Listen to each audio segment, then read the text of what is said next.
Entréguenle la responsabilidad de tramitar una visa, sobre todo a Estados Unidos y a Canadá, a estos caballeros. Claro. Porque usted se va a evitar 1.500 millones de problemas. Porque un tic mal puesto en el formulario, porque un papel que falte, porque un antecedente que no esté, significa empezar todo el proceso de nuevo. Y don Bastián Melgarejo y don Javier Busto, adelante por favor. ¿Qué Oye, tal? claro. ¿Cómo estás tú? ¿Cómo estás? Buen ¿Cómo día. estás? Muy bien, un gusto, ¿qué tal? Igual. Nos dedicamos puntualmente a la migración nacional e internacional, gente que quiere moverse. Por lo mismo, junto a compartir este saludo, quiero una pregunta puntual para ustedes. A ver. ¿Se les ocurre qué países son los más visitados del mundo? Mauricio, sé que ustedes han viajado mucho, así que ¿alguna idea hay? Yo me imagino que así Estados Unidos debe ser uno de los países más visitados. Va por ahí, va por ahí. Y en Europa hay un par más también que Sí. encabezan. España. España. España es segundo. De hecho, Sí. Francia, España, Estados Unidos. Esos tres países comparten, según la Organización Mundial de Estadísticas de Turismo, el principal foco de viaje de las personas a nivel mundial. Independiente De todo de el todo, el chileno elige como panorama favorito ir a Estados Unidos y a diferencia de Europa, el chileno va a Estados Unidos todo el año, de forma pareja. En cambio, Francia y España son periodos de vacaciones, de verano, un visitante más temporal. Que son inmigrantes en Chile. ¿Ustedes también los ayudan? Sí, por supuesto. De la misma manera que ayudamos a las personas a que quieren conocer el mundo hacia afuera, también invitamos a la gente y asesoramos a la gente que quiere venir a radicarse o por cualquier motivo, ya sea turismo, residencia. Estando yo una vez en Colombia, se me pasó la fecha que tenía que ir a solicitar la extensión, porque es un periodo que te dan como turista, ¿no? En ese- Claro. Entonces, me di cuenta al día siguiente. Entonces fui a migración y me dicen, usted ya está, ya quedó. Se pasó. Se pasó. Exacto. Pero existía la solución. Como usted vino, qué sé yo, le vamos a pasar una multa.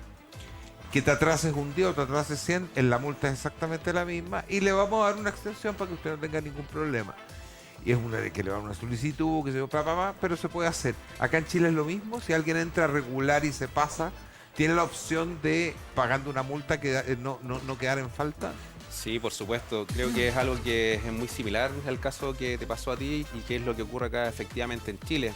Acá uno ingresa como turista, que el nombre correcto de la visa de turismo es un permiso de residencia transitoria o visa de turismo que tiene una vigencia de 90 días, ¿ya?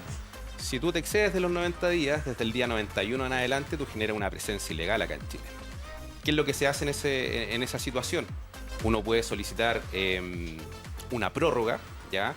Pero respecto de los días que tuvo una irregularidad, hay que efectivamente pagar una multa. Porque generalmente la persona que llega a nuestro estudio jurídico va con un temor. Va con un temor porque le han hablado de ese asesor jurídico, le han hablado de esa agencia de viajes que hace todo el proceso. Exacto. Y llegan muchas promesas por parte de esas personas. Claro. Promesas de que tranquilidad, todo está arreglado, quédate, no hay problema. La verdad es que generalmente cuando vemos un caso negativo es porque se hizo algo malo de atrás. Exacto.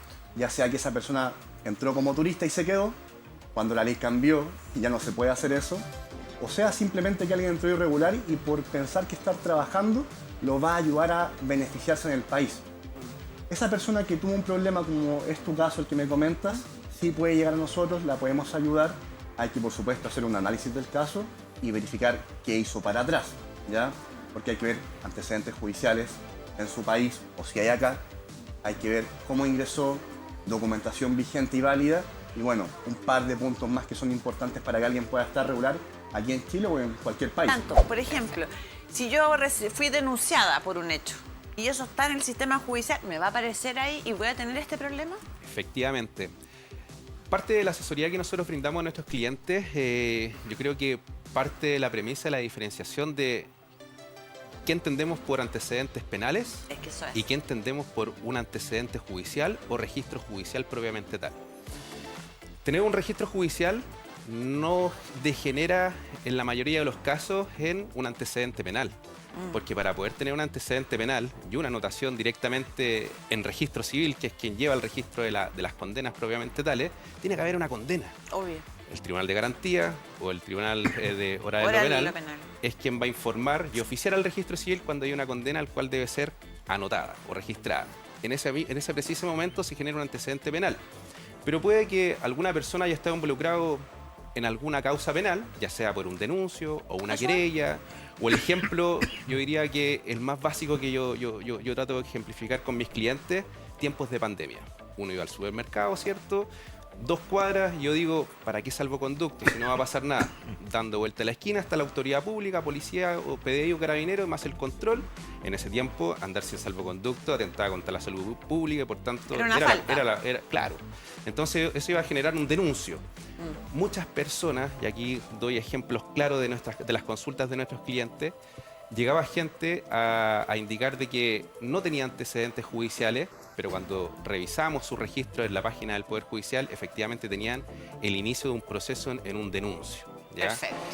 Estados Unidos no le importa el antecedente penal, también entendiendo de que los antecedentes penales se pueden eliminar por el transcurso del tiempo cumpliendo ciertos requisitos. El antecedente judicial no se elimina, es un registro de la base del Poder Judicial. Claro. Una visa para Estados Unidos requiere de una entrevista consular. Claramente, como nosotros nos vamos de alguna manera a acusar de estos antecedentes judiciales, es ahí la instancia en que el cliente, bajo nuestra preparación, va a explicar al oficial consular qué es lo que pasó en dicha instancia y por lo demás le adjuntamos ciertos documentos que en el fondo dan cuenta de que esa causa ya está finalizada y no corre ningún tipo de recurso o cualquier tipo de... Y eso salva la situación y les permite finalmente acceder a la visa y poder hacer su viaje, porque esa es la idea. Por supuesto. Ya. Gran parte de eso, sí. A las personas, por favor, que van a viajar a Estados Unidos, como hincapié fundamental, revisen su situación judicial. A Estados Unidos le importa de sobremanera el antecedente judicial. ¿Sabes qué? Ahí yo creo que ustedes son un tremendo aporte, porque no es tan fácil, y lo digo yo también como abogada, revisar los antecedentes. Uno no tiene la expertise, me refiero a la persona que no es abogado. Tampoco quiero decir que esto sea para ingenieros de la NASA, ni mucho menos, pero hay que tener cierta habitualidad y cierta facilidad para acceder a esa documentación, ingresar al Poder Judicial.